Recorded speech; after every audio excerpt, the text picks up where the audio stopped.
Alright, good morning. So today we're going to start Unit 4. So we're going to use some information that we learned in Unit 3 in Unit 4 as well. So this is the second 9 weeks, so I want us to start fresh. I want you to make sure that you stay up on top of your homework and make sure that you turn it in every day and check it and make sure everything is correct so that you kind of know the direction that you're going to be in. Okay, this 9 weeks is new, so we're starting in Unit 4. Okay, so Unit 4, we're going to talk about quadratic equations. We're going to talk about solutions to a quadratic equation. Okay?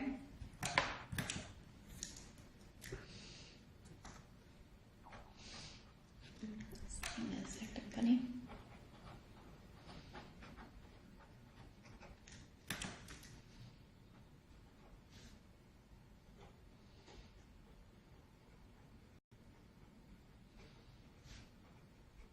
Okay, so a solution to a quadratic equation, solutions to quadratic equations are going to be where the function crosses the x-axis.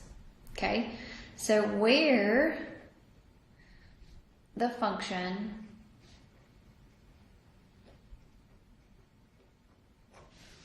crosses the x-axis.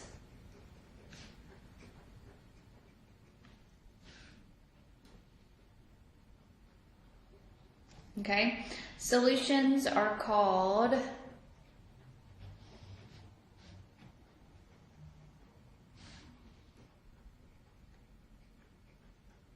zeros sometimes,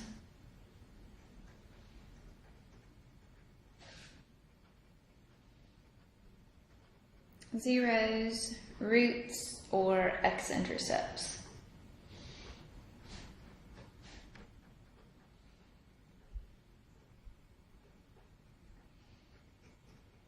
Okay, so where the quadratic crosses the x-axis, okay, if you have a quadratic, when we graphed them in the last unit, okay, and the vertex was below the x-axis, or actually above it, this means that it's going to cross the x-axis in 2 locations. So this type of graph is going to have 2 solutions.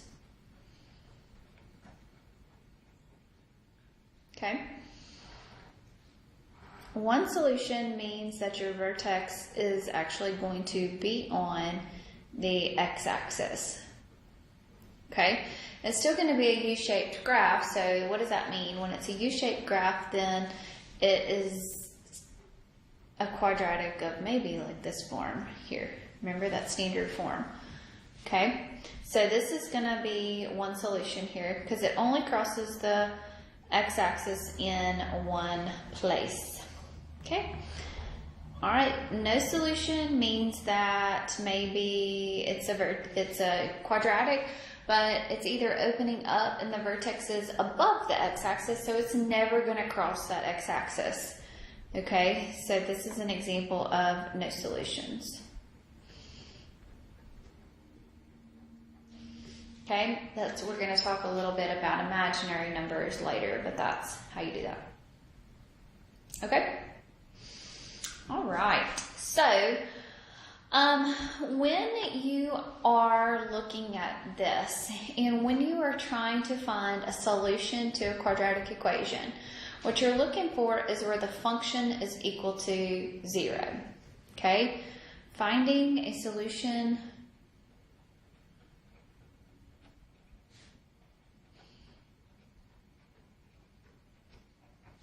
Okay, it's where the function, so where f of x is equal to a 0.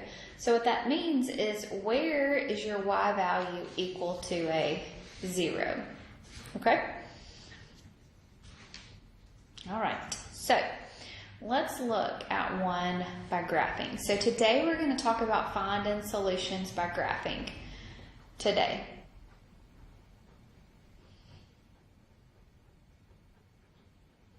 Okay, and we're also going to review a little bit of factoring. Tomorrow we're going to talk about factoring, okay, doing it by factoring. All right, so we've got f of x is equal to x squared plus a 2x minus a 3. So where are the solutions of this? So first things first is I'm going to find the vertex. Okay, so I'm going to find the vertex.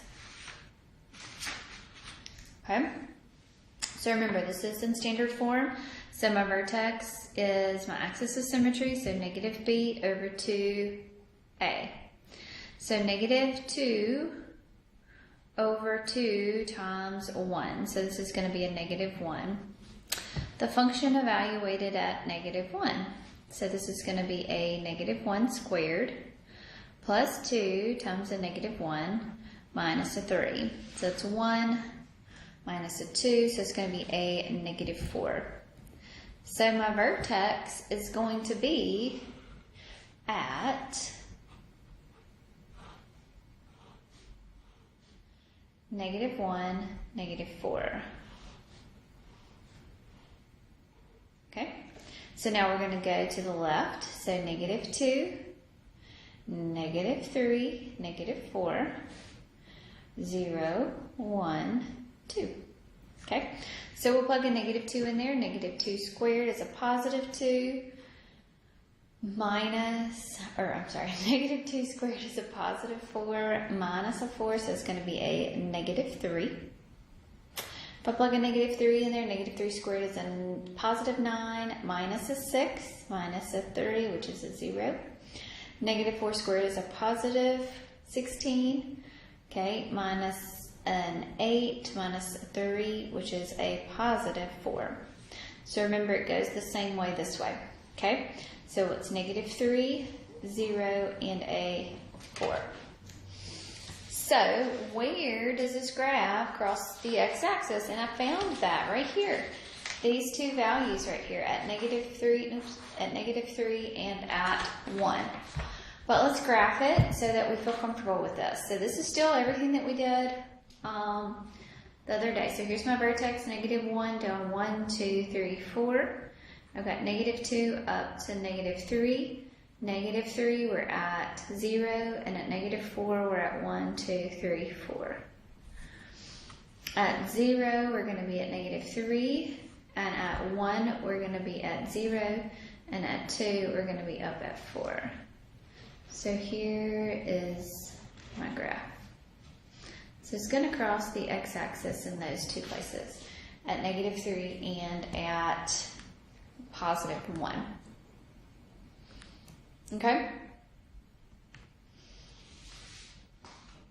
So x-intercepts negative 3, comma 0 and 1, comma 0 are going to be the solutions to that quadratic.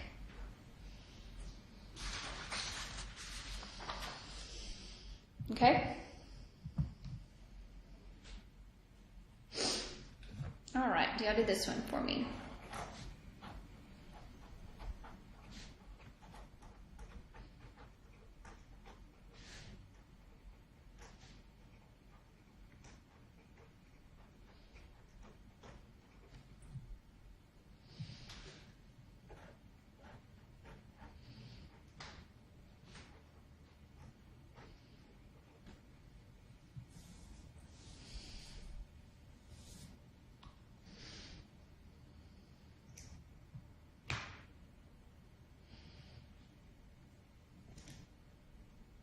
Sorry.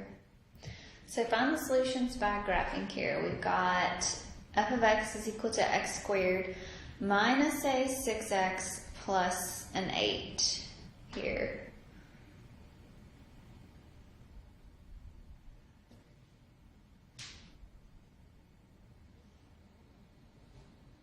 Okay, so find your vertex, so negative b over 2a. So we'll have a negative times a negative 6 all over 2 times 1. So my x is going to be at a positive 3. So my y value of my vertex is going to be the function evaluated at 3. So this is going to be 3 squared minus 6 times 3 plus an 8. So it's 9 minus an 18 plus an 8. So that is a negative 1. So my vertex is going to be at 3, negative 1.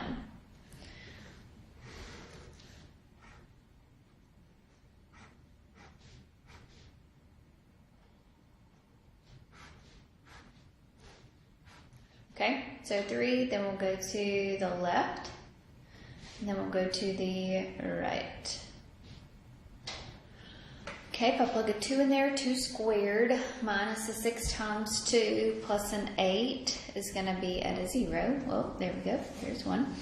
And this one should be the same, right? 4, 0. So 1 squared minus a 6 times 1 plus an 8 is a 30. If you plug a 0 in there, it's going to give you an 8.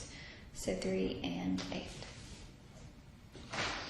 So here are my 2 x-intercepts where it crosses the x-axis here.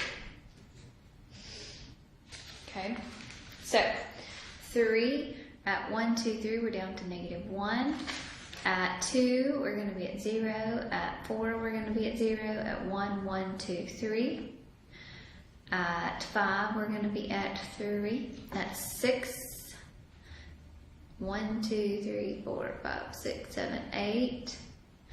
And at 6, we're also going to be at 8. So it's going to cross the x-axis in those 2 places.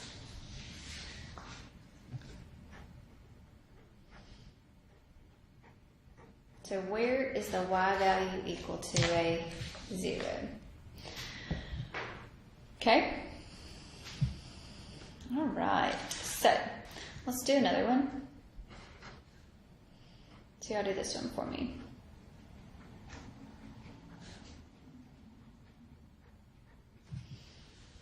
So where does this graph cross the x-axis? Or does it? Okay, so hopefully you took some time. Take about 5 minutes and do this one.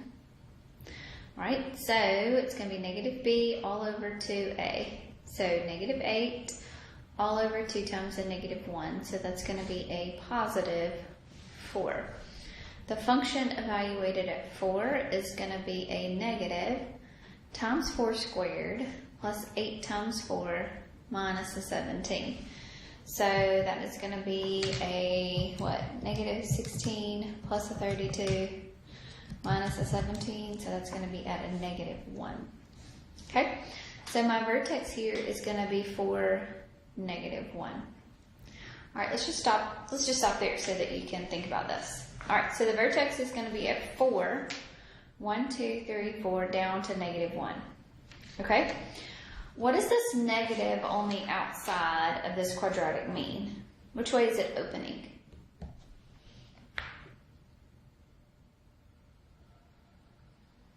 It's opening down, right? So the negative on the outside there means that this quadratic is going to open down. Okay? So if my vertex is below the x-axis right here, and I'm opening down, am I going to ever cross the x-axis anywhere? I'm not, right? So this one is just going to open down, and this one's going to have no solution. So no solution here. Because it doesn't cross the x-axis anywhere.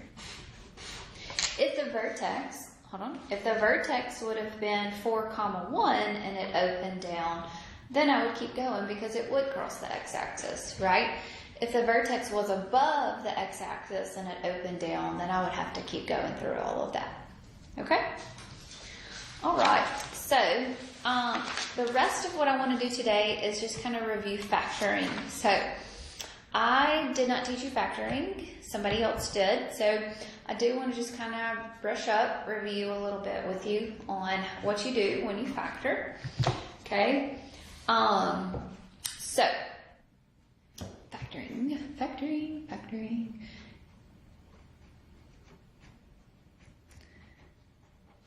The first step in factoring is find a greatest common factor.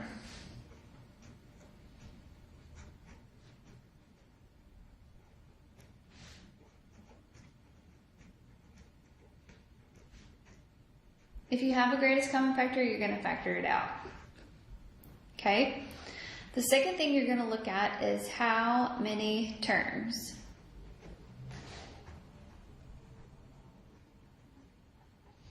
Okay?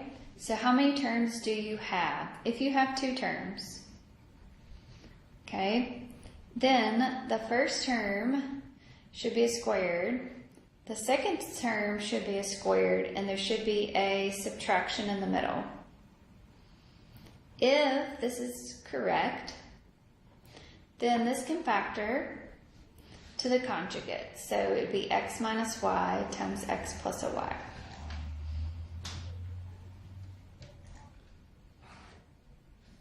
Okay?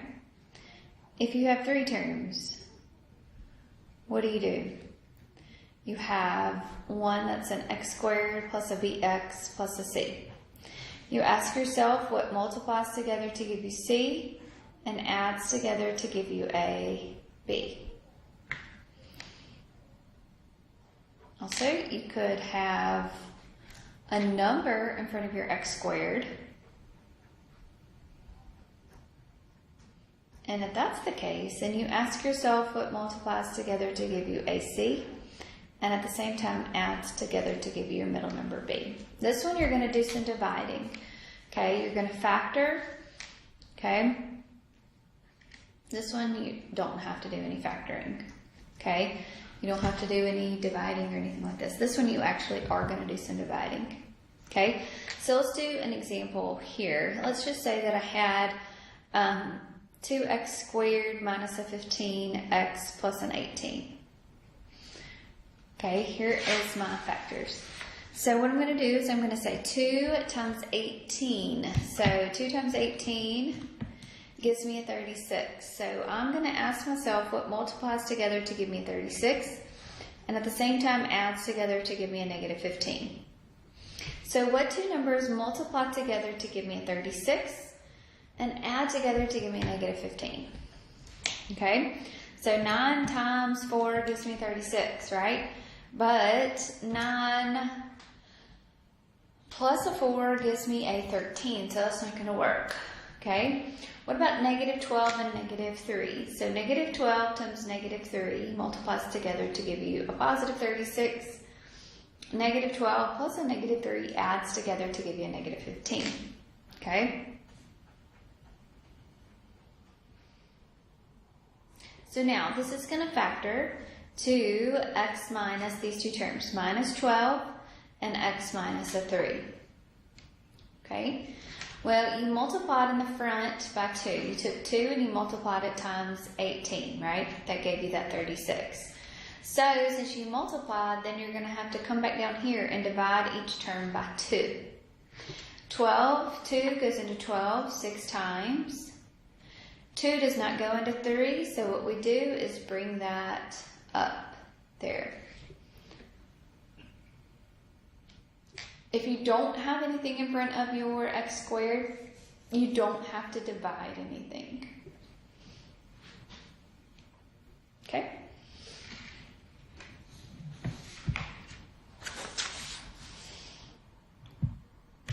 Alright, let's do some. Those are just our 3. First off, those are just some rules, okay?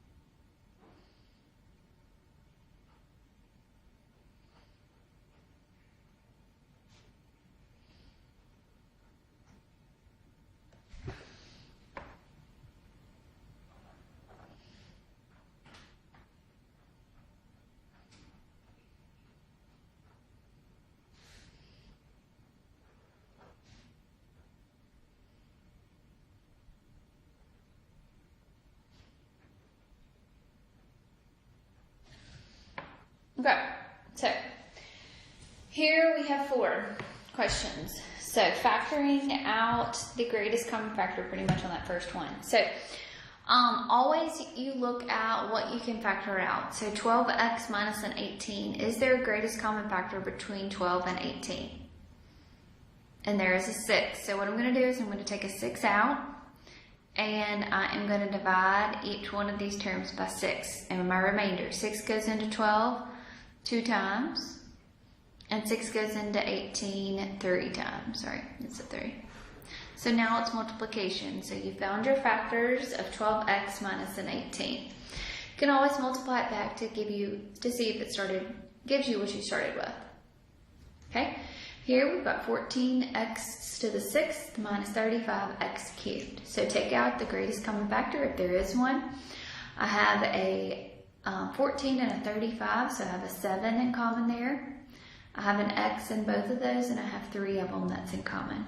So I am going to divide each one of these by 7x cubed. 7 goes into 14 2 times. X to the 6th over x cubed leaves me with x to the 3rd. Yes. 7 goes into 35 5 times. X cubed over x cubed leaves me with 7x cubed times 2x cubed minus a 5. If you multiply it back, it should always give you what you started with in the beginning. Okay? So, what about this one? I've got x squared plus a 14x plus a 45. Okay? So, x squared plus a 14x plus a 45. So, is there a greatest common factor? You have to look. Is there something that goes into all of those terms? No. So you're going to ask yourself, there's no number in front of your x squared, so you're going to ask yourself what multiplies together to give you 45. At the same time, adds together to give you 14. So what multiplies together to give you 45 and adds together to give you 14? 9 times 5. So this is going to be able to factor as x, and these two numbers, plus a 9, plus a 5.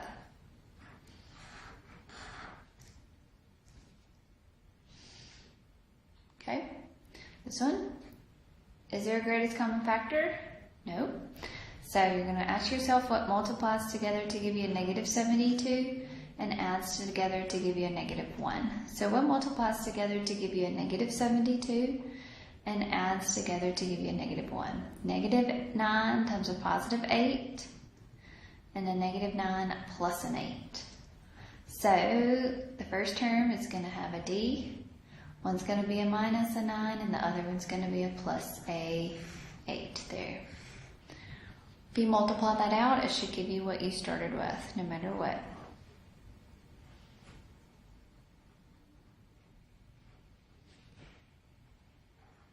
All right, y'all do these two for me.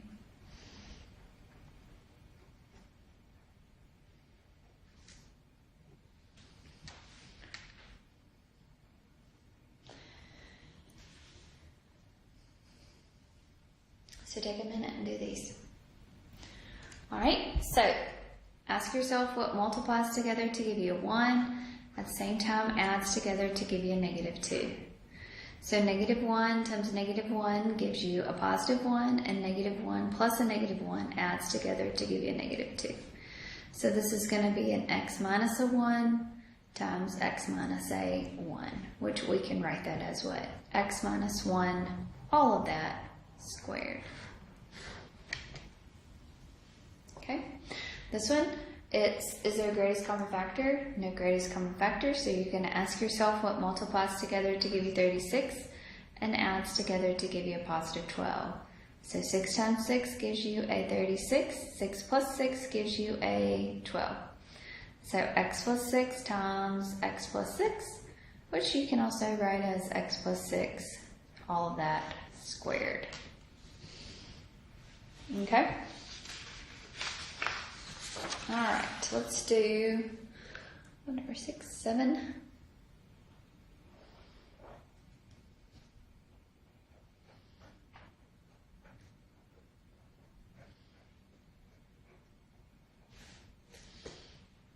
All right, so y'all try to do this one here. This one has a number in front, so try to think of what you do here.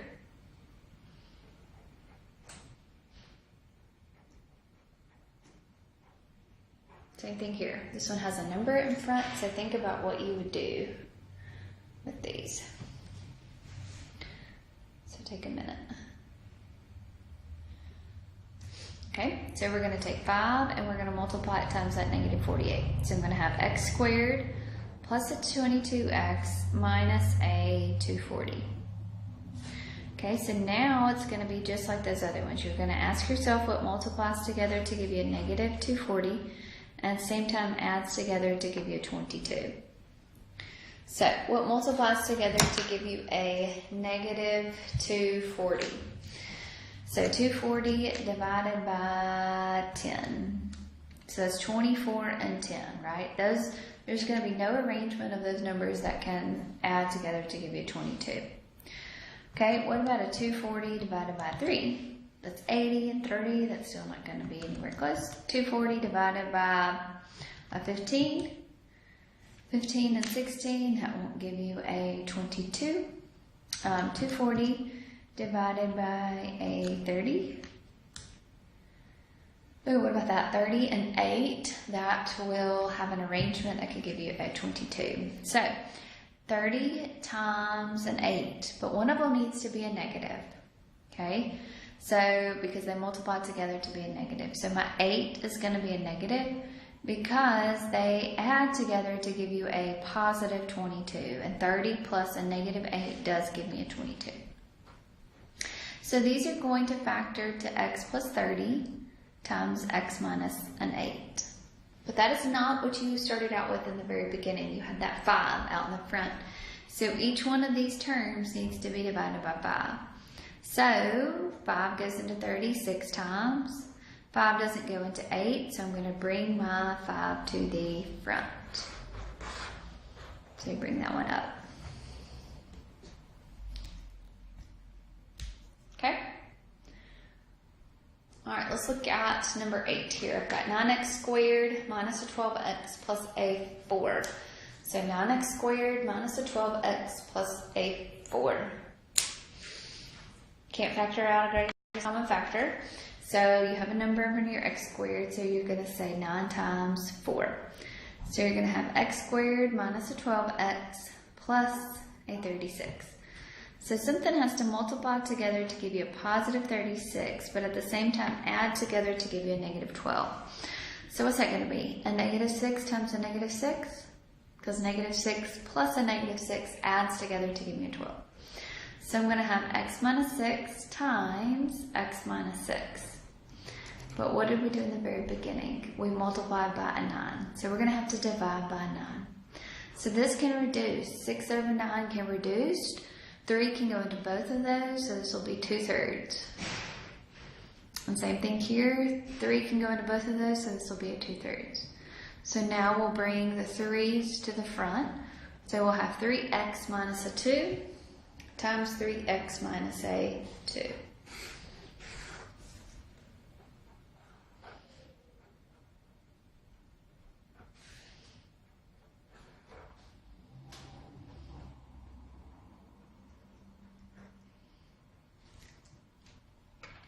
Alright, here, do these two, 9 and 10.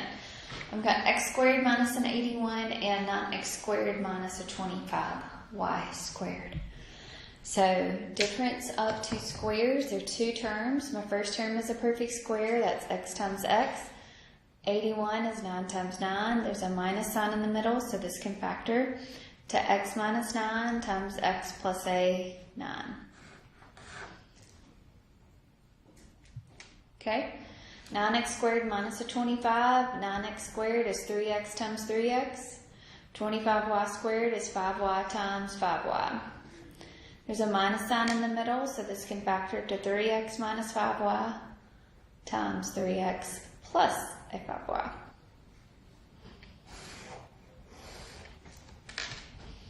Okay? So that is a refresher of factoring.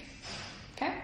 Tomorrow we're going to start solving by factoring, so I do want you to refresh and memorize and remember all of your factoring methods that we've looked at. Okay? Y'all have a good day.